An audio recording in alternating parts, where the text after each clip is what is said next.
दोस्तों आज के इस वीडियो के अंदर हम इलेक्ट्रिशियन से पूछे जाने वाले महत्वपूर्ण 5 सवालों के ऊपर बात करेंगे। तो दोस्तों मैंने यहाँ पे 5 सवाल लिख दिए। अब मैं इन सभी का एक एक करके आपको जवाब बताऊंगा और उसे आप इंट्रो के अंदर बता सकते हो। तो दोस्तों सबसे पहले सवालों को देख लेते हैं। हमारा जो पहला सवाल होगा वो होगा कि एमसीबी का सिलेक्शन कैसे किया जाता है। सवाल नंबर 2 है कि न्यूट्रल और अर्थिंग में क्या अंतर होता है। सवाल नंबर 3, एसी या फिर डीसी कौन सी मोटर ज्यादा आरपीएम की होती है। आरपीएम का मतलब हमारी कौन सी मोटर ज्यादा तेज घूमती है। इसके अलावा हम तीसरे क्वेश्चन में ये भी बात करेंगे कि हमारे घर के जो सीलिंग फैन होते हैं, जो पंखे होते हैं, उसके आरपीएम कितने होते हैं। ये हमसे इंट्रो के अंदर काफी ज्यादा पूछा जाता है। चौथे नंबर पे दोस्तों इलेक्ट्रिसिटी मतलब बिजली कितने प्रकार की होती है। दोस्तों ये चौथे क्वेश्चन का आंसर अगर आपके मन में यह है कि हमारी इलेक्ट्रिसिटी एसी और डीसी दो प्रकार की होती है तो आपका आंसर गलत है। तो इस वीडियो के अंदर हम ये भी बात करेंगे। और हमारा आज का पांचवा और आखिरी सवाल होगा कि वायर और केबल में क्या अंतर होता है। तो दोस्तों अब हम इंटरव्यू के अंदर आपसे यह क्वेश्चन पूछा जाता है तो आपको क्या जवाब देना है वो हम जान लेते हैं। सबसे पहले हम पहले सवाल की बात कर लेते हैं कि एमसीबी का सिलेक्शन कैसे किया जाता है। तो आपको यह जवाब देना है कि सबसे पहले हम एमसीबी के पोल को चेक करते हैं। दोस्तों एक चीज ध्यान रखिएगा, हमारे जब बिल्डिंग इलेक्ट्रिशियन का इंटरव्यू होता है, जो हमारे बिल्डिंग के अंदर काम करते हैं उनका जब इंटरव्यू होता है ना, तो उस समय काफी ज्यादा छोटी छोटी चीजों को भी ध्यान रखना पड़ता है। अगर हम इन लाइन को नहीं बोलते हैं तो हमारा इंप्रेशन काफी खराब बनता है। क्योंकि दोस्तों हम सभी को पता है अगर एक फेस और एक न्यूट्रल की लाइन है तो हम वहां पे 4 पोल की एमसीबी नहीं लगाएंगे। तो सबसे पहले हमको क्या करना है, सबसे पहले हम पोलों की संख्या को चेक करेंगे कि हमको सिंगल पोल की एमसीबी लगानी है, 2 पोल की लगानी, 3 पोल की या 4 पोल की, वो हमको चेक करना है। इसके बाद में हम सभी उपकरण की पावर रेटिंग या फिर करंट का पता करेंगे। हमको अगर पावर रेटिंग मिल जाती है तो पावर रेटिंग पता करेंगे और अगर हमको करंट मिल जाती है तो हम करंट पता करेंगे। इसके बाद में हमारे पास जो करंट की संख्या आती है उसकी 25% बड़ी साइज की हम एमसीबी लगा देंगे। अब दोस्तों आपसे इंटरव्यू के अंदर वापस से यह क्वेश्चन पूछा जा सकता है कि 25% बड़ी साइज की ही क्यों लगाना है। तो दोस्तों इस समय आप क्या बोलोगे, तो इस समय आपको बोलना है कि हमारा जो 25% है ये हमारा इलेक्ट्रिकल की सेफ्टी फैक्टर कहता है कि हमारे जितने भी इलेक्ट्रिकल के सर्किट ब्रेकर होते हैं ना, उनका एक स्टैंडर्ड साइज है कि हमको हमारे उपकरण की रेटिंग से 25% बड़ी साइज का वो लगाना है। तो हमारी जो एमसीबी होती है वो एमसीबी भी हमारी एक सर्किट ब्रेकर है। तो एमसीबी के केस में भी हमको 25% बड़ी साइज की वह लगानी चाहिए। इसके बाद में दोस्तों हमारा दूसरा क्वेश्चन है कि न्यूट्रल और अर्थिंग में क्या अंतर होता है। दोस्तों ये काफी ज्यादा इंपॉर्टेंट क्वेश्चन है तो इसका हम आंसर देख लेते हैं। दोस्तों सबसे पहले आपको न्यूट्रल के बारे में बताना है कि आखिर न्यूट्रल क्या होता है। तो आपको इंटरव्यू के अंदर यह बोलना है कि न्यूट्रल पॉइंट हमें ट्रांसफार्मर के द्वारा मिलता है। न्यूट्रल का उपयोग हमारे इलेक्ट्रिकल सर्किट को पूरा करने के लिए किया जाता है। तो दोस्तों आपको ये तो पता चल गया कि न्यूट्रल हमें ट्रांसफार्मर से मिल रहा है, पर इसके बाद में जो दूसरी लाइन वो कह रही है कि न्यूट्रल का उपयोग इलेक्ट्रिकल सर्किट को पूरा करने के लिए करते हैं। तो इसमें इलेक्ट्रिकल सर्किट का मतलब क्या है आपको मैं बिल्कुल आसानी से समझा दूं ताकि आप कभी भी इस लाइन को भूलोगे नहीं। दोस्तों देखिए क्या है, ये एक हमारे पास में एक बल्ब है, ठीक है, एक हमारे पास लैंप है। अगर मैं इसको एक ओनली फॉर फेस से जोड़ देता हूँ, ठीक है, इस साइड मैंने इसको फेस से जोड़ दिया, जबकि इसको चलने के लिए क्या चाहिए, एक फेस और एक न्यूट्रल चाहिए, पर मैंने इसको इधर ओनली फॉर एक फेस से जोड़ दिया। अब दोस्तों फेस से जोड़ने के बाद में क्या होगा, हमारा जो करंट है, हमारा करंट सिर्फ यहाँ पे आके रुक जाएगा, वो हमारा करंट मूव नहीं होगा।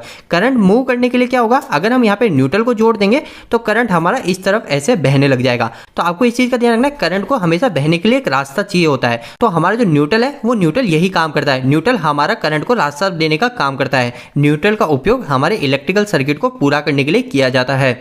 और दोस्तों न्यूट्रल के बाद में आपको अर्थिंग के लिए यह लाइन बोलनी है कि अर्थिंग पॉइंट हम जमीन में गड्ढा करके बनाते हैं। जैसे न्यूट्रल हमको ट्रांसफार्मर से मिला, ऐसे अर्थिंग हमें जमीन से गड्ढा करके मिलता है।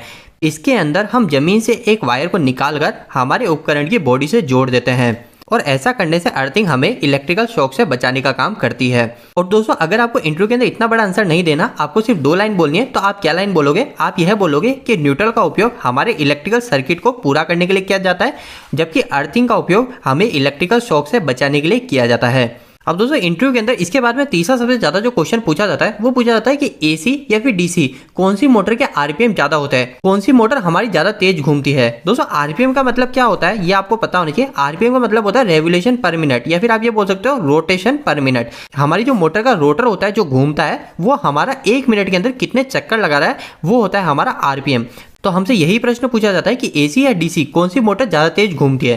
तो दोस्तों आपको इस समय जवाब देना है कि डीसी मोटर के आरपीएम एसी से ज्यादा होते हैं, मतलब हमारी डीसी मोटर ज्यादा तेज घूमती है। इसके अलावा दोस्तों आपको यह भी पता होना चाहिए कि हमारे घर के सीलिंग फैन कितनी तेज घूमते हैं, ये भी आपसे इंटरव्यू के अंदर पूछा जाता है।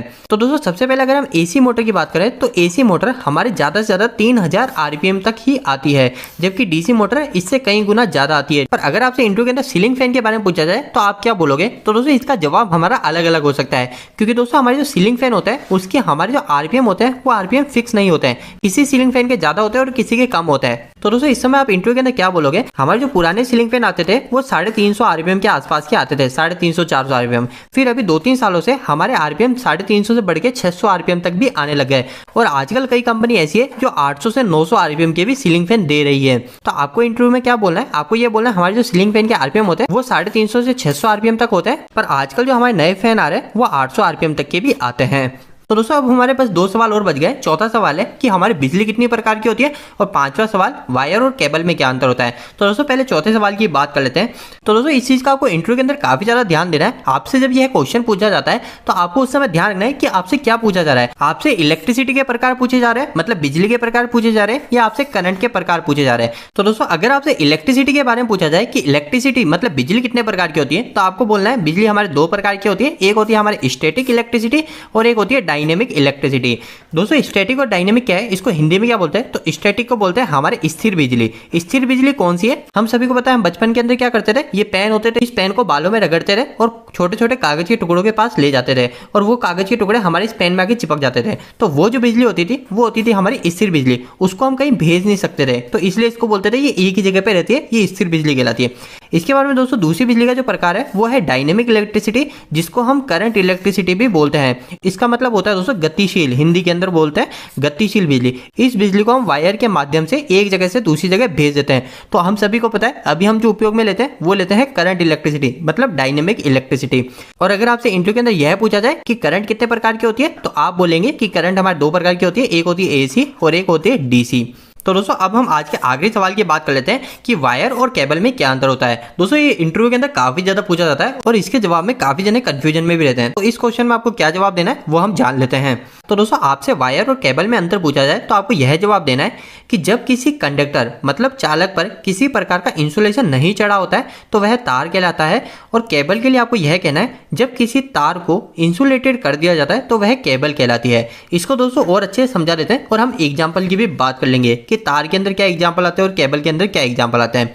तो दोस्तों देखिए मेरे पास में 3 चीजें हैं। नंबर 1 ये एक पतला सा वायर है, नंबर 2 एक ये है, और एक नंबर 3 ये हमारी केबल है। अब दोस्तों देखिए इनमें फर्क क्या है, किसको केबल बोलेंगे और किसको तार बोलेंगे। तो दोस्तों जैसा कि हमारे परिभाषा में लिखा है कि ऐसा कंडक्टर जिसके ऊपर कोई भी इंसुलेशन नहीं चढ़ा होता है। तो दोस्तों ये जो है इसके ऊपर कोई भी इंसुलेशन नहीं है, तो यह जो है ये कहलाएगा हमारा तार। अब दोस्तों इसके बाद में ये जो है ये भी हमारे कई तारों को मिलकर बनाया गया है, तो क्या इसको हम केबल बोलेंगे? नहीं दोस्तों, हमारी परिभाषा यह कहती है अगर इस पे भी इंसुलेशन नहीं चढ़ा हुआ है तो ये भी हमारा तार कहलाएगा।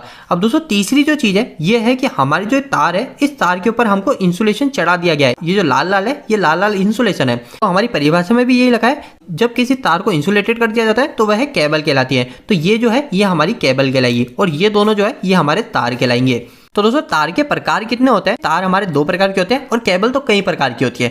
तार 2 प्रकार के कैसे होते हैं? तो एक तो होता है हमारा सॉलिड वायर, ठीक है, वायर को ही हम हिंदी में तार कहते हैं। तो एक होता है हमारा सॉलिड वायर और दूसरा होता है हमारा स्ट्रैंडेड वायर। अब दोस्तों ये दोनों में फर्क क्या है? तो सॉलिड जो है ये हमारा सॉलिड कहलाएगा, पर ये जो वायर है ये वायर कहलाएगा हमारा स्ट्रैंडेड वायर, क्योंकि ये हमारे कई सारे पतले पतले वायर से मिलकर बना हुआ है। तो दोस्तों उम्मीद है कि आज के इस वीडियो के माध्यम से आपको कुछ बेहतर जानकारी मिली होगी। दोस्तों इस वीडियो खत्म करने से पहले आपके लिए काफी महत्वपूर्ण सूचना है। दोस्तों अगर आप कहीं पे इलेक्ट्रिकल या फिर मैकेनिकल फील्ड की पढ़ाई या फिर जॉब कर रहे हैं तो हमने एक वेबसाइट स्टार्ट करी है जिसका नाम है www.engineeringdost.com। दोस्तों इस वेबसाइट पे आपको काफी अच्छे हिंदी में इलेक्ट्रिकल और मैकेनिकल से जुड़े आर्टिकल मिलेंगे। और दोस्तों आपको यहाँ पे जो भी आर्टिकल मिलेंगे वो इतने आसान शब्दों में होंगे कि यहाँ पे कोई 8वीं या 10वीं क्लास के लड़के भी जाके इनको पढ़ते हैं वो भी अच्छे से इलेक्ट्रिकल और मैकेनिकल को समझ जाएंगे। तो दोस्तों एक बार हमारी वेबसाइट से जरूर जुड़िए। इसके लिए आप गूगल पे जाकर सर्च मार सकते हो इंजीनियरिंग दोस्त। और दोस्तों आपको वेबसाइट कैसी लगी प्लीज हमें वहां पे कमेंट बॉक्स में कमेंट करके जरूर बताइएगा।